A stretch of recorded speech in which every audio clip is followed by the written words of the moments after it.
জীবনে অনেক বড় ডট ডট খেয়েও হাসতে জানে। ফোন দিলাম 9টার দিকে সে বাসা। তো আমিও গেছি। এই ফ্রেন্ড হিসাবে ঘুরতে গেছিল। ঠিক শুনছেন, এই মেয়ে সেটা করে দেখাইলো তিনজনের সাথে খাওয়ার পর বন্ধ দিয়ে, তারপর সে কতটা পরিমাণ নির্লজ্জা। গত 2-3 দিন ধরে এই মেয়েটাকে সোশ্যাল মিডিয়ায় ঢুকলে সবার আগে চলে আসে। এই মেয়েটাই কি করছে সেটাই, এই মেয়েটাই কেন, তার বিস্তারিত বর্ণাতে গিয়ে হেসে দিল, মুখ থেকে হেসে দিল, এটাই বলতে আছে। ফোন দিলাম 9টার দিকে সে মেয়েটা তার বয়ফ্রেন্ডের সাথে মাত্র 7 দিনের পরিচয়, দেখা করতে গেছে। বুঝতে পারলেন কি পরিমাণ প্রেম ভালোবাসা জমে গেছে 7 দিনই। আমার ফ্রেন্ড হয়, তামিমের সাথে গেছিলাম। ও আমাকে এমনি ঘোরার নাম করে নিয়ে গেছে, যে বলছিল যে ঘুরতে যাব চল, তো আমিও গেছি।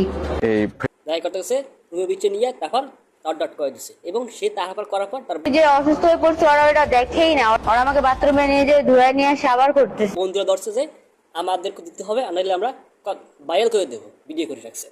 এখন তাকেও দিচ্ছে, সেই 3 জনের এক লগে দিছে। বুঝতে পারলেন 2 ঘন্টা করে আনা। তারপর তার বর্ণনা যেয়ে আবার মেয়েটা হাসি দেয়। কতটা বড় নির্লজ্জা মেয়ে। এই মেয়েও চাচ্ছে যেরকমটাই হোক, নিজে ইচ্ছাই গেছিল মেয়েটা, যেটাই বোঝা গেল। আমার সাথে যে ন্যায় অন্যটা হয়েছে এটার আমি বিচার চাই। যাবে না, সে বান্ধবী বাসায় থাকবে। এখন আমার একটা কথা দেখে মনে পড়ছে যে আমাদের ছোটকালে একটা দাদা ছিল, সেই গল্প বলছিল যে একটা মেয়েকে বিবাহ দিতেছে না, কিন্তু তারপর সেও যাচ্ছে কিছুটা করতে, ঠিক আছে।